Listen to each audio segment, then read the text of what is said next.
Hola estudiantes, bendiciones para todos. El día de hoy vamos a tratar el plan de clases número 8 de la asignatura Entorno Físico, Área Ciencias Naturales para el grado noveno, el cual va desde el 14 hasta el 28 de septiembre. Entonces, para identificar los conocimientos que ustedes tienen acerca de la temática a tratar, van a contestar en su cuaderno: ¿qué sucede si al preparar café instantáneo utilizamos agua recién salida del grifo, es decir, agua al clima? Cuando al preparar un jugo le adicionamos el hielo y quedamos en cuenta que no le agregamos azúcar y lo vamos a hacer, ¿es posible que se pueda endulzar normalmente? Algunos medicamentos traen etiquetas, expresiones como miligramos por gramo, miligramos por litro. ¿Las habías notado? Es lo mismo consumir un analgésico de 100 miligramos a uno de 500. Esto obviamente con sus propias palabras.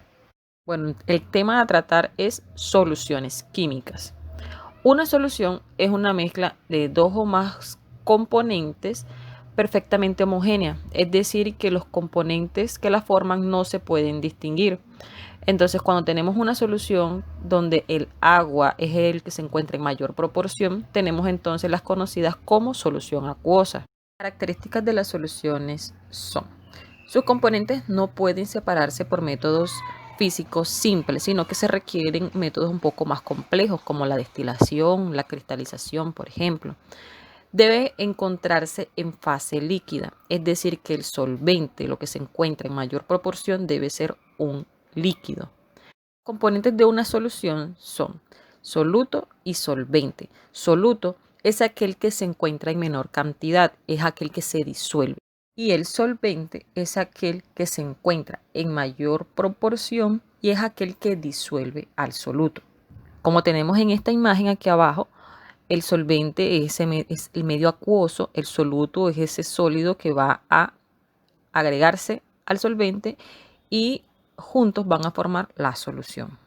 Existen ciertos factores que van a afectar la solubilidad, es decir, la cantidad de soluto que pueda disolverse en una cantidad determinada de solvente. Naturaleza del soluto. En este caso, entre mayor afinidad haya entre el soluto y el solvente, mayor va a ser la solubilidad de este. Por lo que las fuerzas intermoleculares van a ser intensas y van a propiciar la disolución del soluto en el solvente. En cuanto a la temperatura, a mayor temperatura, mayor solubilidad de una sustancia. En cuanto a la presión, tenemos que este se presenta más en los gases, por lo que un aumento en la presión produce que se dé mayor solubilidad de los gases en un líquido, en un medio acuoso. El estado de subdivisión hace referencia a el tamaño de las partículas del soluto. Entonces, entre más pequeño se encuentre un sólido, mayor superficie de contacto va a haber entre las moléculas de él y el solvente, entonces se va a solubilizar mucho mejor.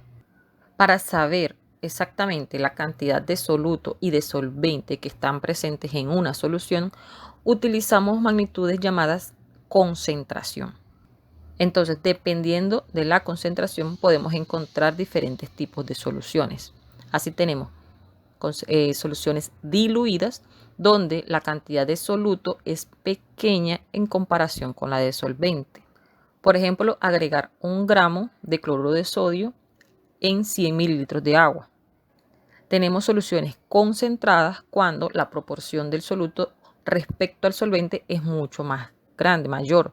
Entonces, por ejemplo, al adicionar 25 gramos del cloruro de sodio en los 100 mililitros de agua, ya en este caso la cantidad es mayor. Tenemos soluciones saturadas cuando a una determinada temperatura el solvente no admite más soluto para disolver. Es decir, que si se agrega más de esa cantidad a esa temperatura, el sobrante va a precipitarse en el fondo, es decir, que se puede ver el sólido en la parte de abajo sin disolver. Entonces, por ejemplo, si tenemos 36 gramos de cloruro de sodio y lo adicionamos en 100 mililitros de agua a 20 grados centígrados, esto tendríamos una solución saturada porque ya no admite más cantidad de gramos. Pero si adicionamos 38 gramos, es decir, 2 gramos más, solo se van a disolver los 36 que admite a esa temperatura y los 2 gramos restantes son los que se van a evidenciar en el fondo del recipiente sin disolverse. Tenemos soluciones entonces sobresaturadas cuando en una solución hay mayor cantidad del soluto de la permitida a una temperatura determinada, así como vimos en el caso anterior cuando adicionamos los 38 gramos de cloruro de sodio, donde se evidenciaba una sobresaturación. Las unidades de concentración son aquellas que nos expresan la cantidad de soluto presente en una cantidad determinada de solvente o de solución. Las unidades de concentración pueden ser físicas o químicas. Las unidades físicas son aquellas que relacionan la masa o el volumen en sus respectivas unidades, mientras que las unidades químicas ya va a enfatizarse en el tipo de elementos de átomos que conforman la molécula que va a disolverse. Entonces es posible a partir de las expresiones matemáticas hacer estos cálculos. Para este plan de clases no vamos a aplicar estas fórmulas, pero se las coloco para que ustedes sepan que sí es posible hacerlo. Tenemos aquí en el plan de clases, les presento ejemplos para que sepan cómo se pueden utilizar estas expresiones matemáticas, pero lo importante es que puedan reconocer qué nos relaciona cada unidad de concentración. La unidad masa-masa nos va a relacionar la proporción en gramos del soluto y de la solución. El resultado es en porcentaje. Volumen a volumen también nos va a dar un resultado en porcentaje, pero en este caso el soluto y la solución están medidas en unidades de volumen, en este caso mililitros. En la unidad masa-volumen observamos que el soluto se encuentra en una unidad de masa, mientras que el solvente en una unidad de volumen, en este caso mililitro. También se va a expresar al final como porcentaje. Entonces, si me piden el porcentaje de sal en una solución que tiene 10 gramos de sal por 90 gramos de agua, en este caso utilizaría la unidad física masa-masa porque tanto la sal como el agua están expresados en unidades de masa. Por último, tenemos partes por millón. Esta unidad nos relaciona los miligramos de soluto que hay presentes en 1 litro de solución. Generalmente se utilizan cuando tenemos concentraciones muy bajas del soluto. En cuanto a las unidades químicas, les presento las dos más conocidas, que son la molaridad, que relaciona los moles del soluto presentes en 1 litro de solución. Los moles los hallamos dividiendo los gramos de la sustancia que tenemos del soluto entre el peso molecular de la sustancia. En este caso, entonces, necesitamos saber la estructura química, qué elementos y en qué proporción están presentes para poder hacer estos cálculos. La normalidad, por su parte, entonces nos relaciona los equivalentes gramos del soluto presentes en 1 litro de solución. Para hallar los equivalentes gramos necesitamos dividir el peso molecular del soluto entre la cantidad de hidrógenos o grupos hidroxilos, dependiendo si es un ácido o es una base, la que se va a hallar en la normalidad. Veamos entonces las soluciones iónicas. Una solución iónica es aquella en la cual el soluto, al disolverse en el solvente, va a disociarse en los iones que lo forman. Recuerden que los iones positivos se conocen como cationes y los iones negativos son los aniones. Para comprender lo de las soluciones iónicas necesitamos definir lo que son los electrolitos. Tenemos entonces que un electrolito es una sustancia que se ioniza. Es decir, que cuando está en contacto con un solvente se va a disociar en los iones que lo forman. Las soluciones iónicas se caracterizan por conducir la electricidad, porque estos iones van a quedar con cargas que permiten que pase la corriente eléctrica. La mayoría de los electrolitos son ácidos, bases o sales en solución. Entonces, en esta imagen que tenemos en la parte superior tenemos un recipiente que tiene agua, que está representado con las bolitas rojas con las bolitas más pequeñas en blanco. Y tenemos al fondo de ese recipiente unas bolitas azules y naranjadas que van a representar la sal, que viene siendo el soluto. En este caso está sin disolver, apenas se adicionó como en grumos. Entonces puede disolverse, por lo que las moléculas de agua van a rodear cada anión, cada catión que forman la sal, y por eso va a disolverse en el agua. Tenemos entonces electrolitos fuertes y electrolitos débiles. Los fuertes son aquellos que cuando se adicionan en agua se van a disociar prácticamente que de forma completa en sus iones y conducen perfectamente la electricidad. Por el contrario, los electrolitos débiles son aquellos que cuando se adicionan en agua tienen poco porcentaje de disociación, es decir, que no lo hacen completamente. Por tanto, son malos conductores de la electricidad. En nuestro organismo, los electrolitos son muy importantes porque estos se encuentran en el medio intra y extracelular, siendo fundamentales para la contracción de los músculos, así como la conducción de los impulsos nerviosos por medio de las neuronas. Entonces, un desequilibrio en la concentración de los iones presentes en nuestro organismo puede causarnos serias dificultades. En la imagen de la izquierda tenemos cómo se forma una solución de cloruro de sodio.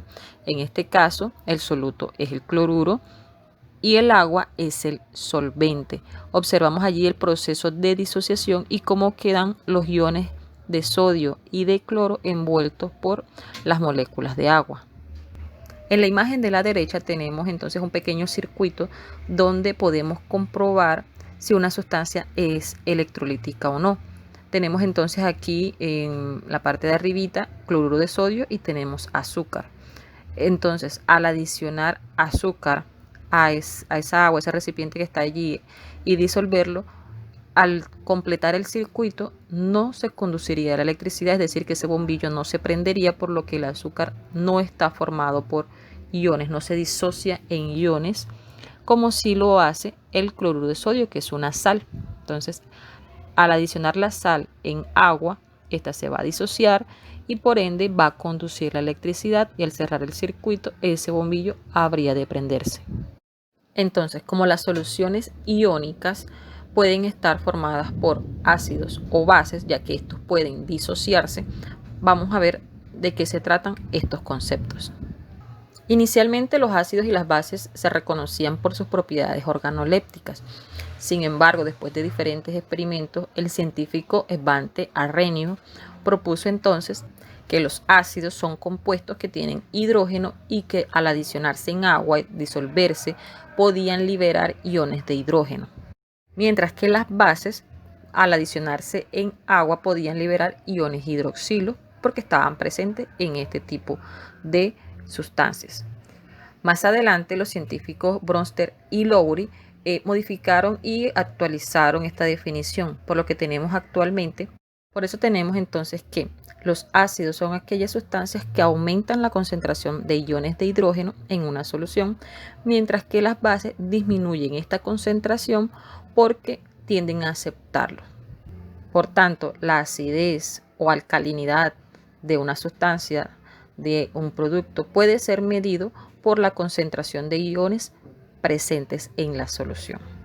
De acuerdo a esto, entonces, el bioquímico Sorensen inventó una escala de pH para medir la acidez.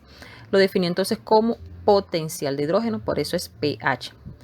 Entonces, él propuso esta fórmula matemática donde el pH era igual al logaritmo negativo de la concentración molar de los iones de hidrógeno. Teniendo en cuenta que las concentraciones de hidrógeno en una solución pueden ser muy pequeñas, este término, esta escala de pH que ideó, ha sido utilizado ampliamente, por lo que evita el manejo de estas cifras tan largas. Por ejemplo, si tenemos en una solución que la concentración de hidrógeno es de 0,000001, que es lo mismo decir 1 por 10 a la menos 8 en notación científica, en la escala de pH vendría siendo solamente pH de 8, porque al hacer el cálculo del logaritmo negativo de 10 a la menos 8 es igual a 8. El grado de basicidad o alcalinidad también se puede medir a partir de la concentración de iones hidroxilo presentes en una solución. tenemos entonces otra escala menos común denominada pOH. Entonces sería el potencial de hidroxilo. En esta imagen tenemos entonces la escala tanto de pH como de pOH. Entonces, una sustancia viene siendo neutra cuando su pH o pOH es igual a 7. Según la escala de pH, una sustancia es ácida a medida que se aleja del 7 hacia la izquierda, es decir, que va disminuyendo su número. Entre menor el número, más ácida es la sustancia.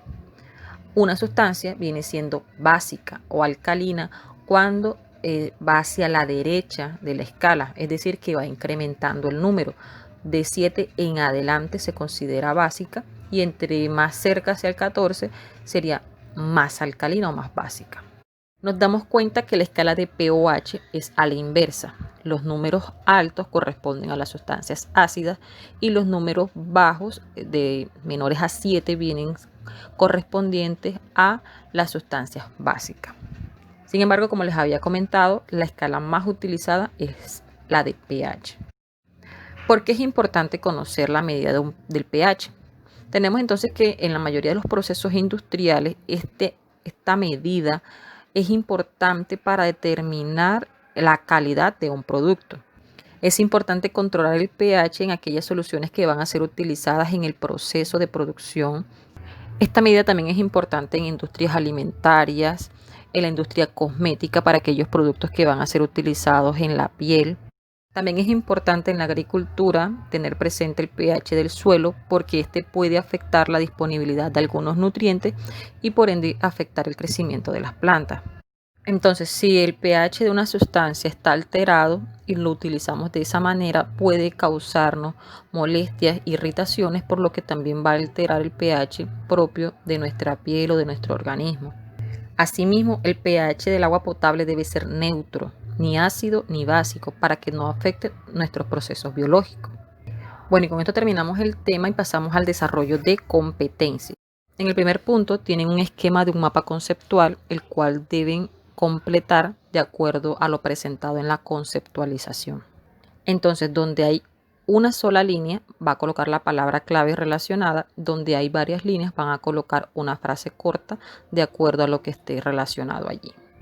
En el punto 2 tenemos una gráfica de solubilidad versus temperatura, donde nos relaciona la concentración de una solución saturada a una temperatura establecida para varias sustancias. De acuerdo a esa gráfica deben completar la tabla que está aquí abajito. Entonces, para interpretar la imagen, ¿qué vamos a hacer? Diseñemos este ejemplo. Interpretemos la solubilidad del sulfato de cobre a una temperatura de 20 grados. La temperatura lo tenemos en el eje horizontal y la solubilidad en gramos lo tenemos en el eje vertical. Entonces, si a esa temperatura de 20 grados centígrados adicionamos 20 gramos de sulfato de cobre en 100 mililitros de agua, vamos a tener una solución saturada. ¿Por qué?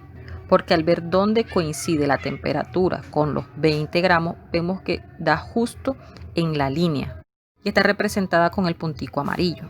Pero si adicionamos a esa misma temperatura menos de 20 gramos, no vamos a tener una solución saturada.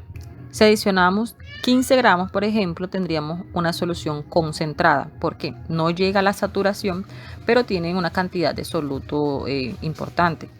Por otro lado, si adicionamos solo 5 gramos, tendríamos una solución diluida, porque sería muy poquito soluto en comparación con la cantidad de solvente. La solución concentrada está representada en azul, el 15, donde coincide con el 20 grados, y la solución diluida con el puntico verde, donde coinciden los 5 gramos adicionados a los 20 grados centígrados. Pero si adicionamos más de 20 gramos, vamos a obtener una solución sobresaturada, es decir, que los gramos adicionales van a quedar en el fondo del recipiente. Por ejemplo, si adicionamos 45 gramos, van a disolverse 20 y los otros 25 van a quedar de exceso en el fondo del recipiente sin disolverse. Esta la representamos con el puntico rojo.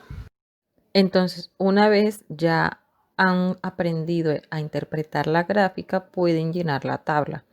En esta tabla tienen algunos datos y otros que deben colocar de acuerdo a la interpretación. La primera casilla pues ya está llenada como ejemplo, el que les expliqué, donde si adicionamos 15 gramos de sulfato de cobre en 100 mililitros de agua, tendremos una solución concentrada siempre y cuando se mantenga una temperatura de 20 grados. Entonces ya ustedes así van a colocar los valores que hagan falta.